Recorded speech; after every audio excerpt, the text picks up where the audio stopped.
Alright, hello everybody, welcome back.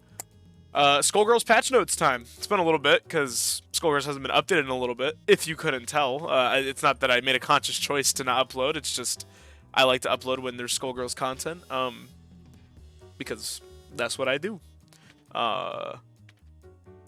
This is a pretty decent update.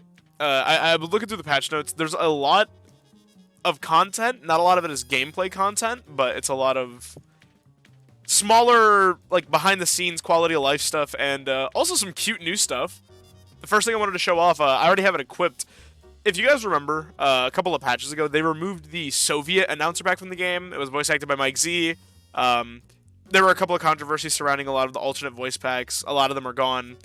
They brought back the Soviet voice pack for the announcer, and funny enough, because obviously they didn't want to get Mike Z to do the voice acting, they have Gary Schwartz doing the voice actor for the Soviet pack, and for those of you who don't know, that is the voice actor for the Heavy from TF2. So the new Soviet announcer is the Heavy from TF2, and I think that's hilarious. This is going to be a pretty quick update to go over. They didn't really add that much. Again, a lot of small, like, cute quality of life stuff.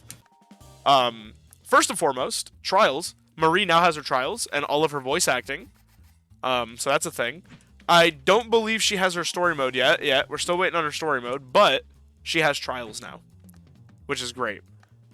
Second, they have added a bunch of the color palettes from Skullgirls Mobile to the game. 10 of them are in the regular game.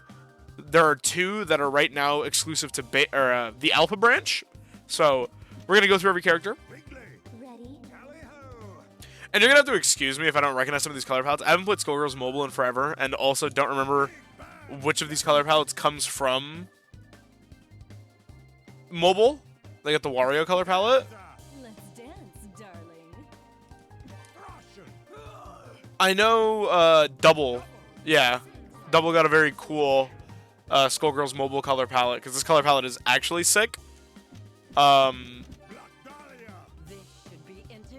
But, you know, a bunch of Skullgirls Mobile color palettes. And again, you'll have to excuse me, because I don't remember how many... I don't think he actually has any new color palettes.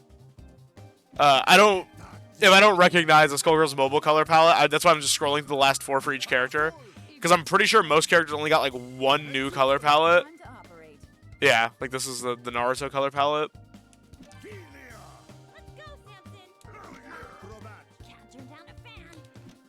Pretty cool stuff. Pretty cool stuff. That's about all of them. That's a majority of the update. It's the Trials, the new color palettes, and the Soviet announcer. There is also, if I just pick a couple, let's pick some characters that got some new color palettes. We'll do Double, we'll do Valentine, and we'll do, like, Squiggly. There is a new, quote-unquote, new stage in the game. There is a new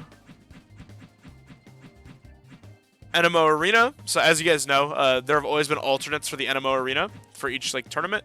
There is now a Skullgirls Championship Series map for 2024. Black and gold.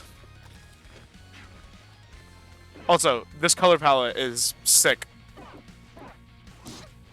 A little distracting, if I'm being honest. Like, there is a lot visually going on with this color palette. Mainly just because the outlining is very bright. So I don't know how often people are going to use this, but I do think it's pretty neat. The funny part is, that's actually most of what they added. Is the new stage, the new color palettes, the Soviet announcer pack. There's apparently, according to this, there are different variants for Hillguard Castle that can just happen. So there's, like, a rainy variant of this map, and one with, like, animals walking around in the background. I don't believe they're selectable, but there are new ones. I forgot to mention, as you'll notice, there aren't as many stages in the main lineup anymore. Any stage that just has an alternate, you can now select the alternate by going to the stage and hitting up or down. Again, nice quality of life thing.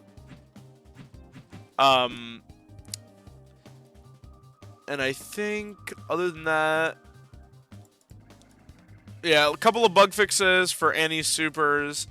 And then Marie got a bunch of bug fixes. A lot of minor stuff. So, Hilgard's Haymaker is a higher priority move if you plink it. So, if you do quarter circle forward, light punch, medium kick, it'll always come out instead of getting hop to it, which is the little rabbit. They fixed a bug with her intro. When you whiff Marie's command grab, 4 more frames of recovery. The Marie go-around has 1 hit of armor instead of 2. And then a bunch of, like, damage changes. A lot of minor stuff, honestly. That's, like, the bulk of the update. And then the other quote-unquote new thing, and I'll just open up, like... Give me a moment. There we go. I'll just open up, like, Steam for this. I'll just shift the view for a second. They have added to the game the digital art compendium. So a lot of people remember the digital art compendium was the Seasons Pass reward if you purchased the Seasons Pass when it launched. Especially, you know, if you're on other platforms, you can now just download the digital art compendium on Steam for free. So even you have to own a copy of the game to open the art compendium, but this is now open to everybody. You don't need the Seasons Pass anymore, and you can just look at the art compendium, which I think is great. And that's about it, honestly. I kind of wish I had a little bit more to talk about. But honestly, Skullgirls is in a really good spot right now. Once Marie's story mode is out, I'll be posting a video about Marie's story mode. And I'll probably do a video of her trials, because I realized that I've actually never done a Skullgirls trials video before. And I kind of should do that, because, you know, it's like my brand. But yeah, that's about it. Bunch of new color palettes. Again, I think this double color palette is sick. The new Robo Fortune color palette is also pretty sick. But other than that, yeah, a couple of bug fixes for Maria and Annie. The new menu for selecting stages. The new Soviet announcer, which I'm not going to go through all the voice lines for that. There are other channels that do that. But I think it's super cool. Gary Schwartz, very cool voice actor to get. Very fitting replacement for the Soviet voice actor. But other than that, yeah, that's about it. Wish I had a little bit more to talk about, but I don't, so I'm not going to hold you guys here any longer. Hope you guys have an amazing rest of your night, and I'll see you guys in the next video. Take care. I love you all, and bye-bye.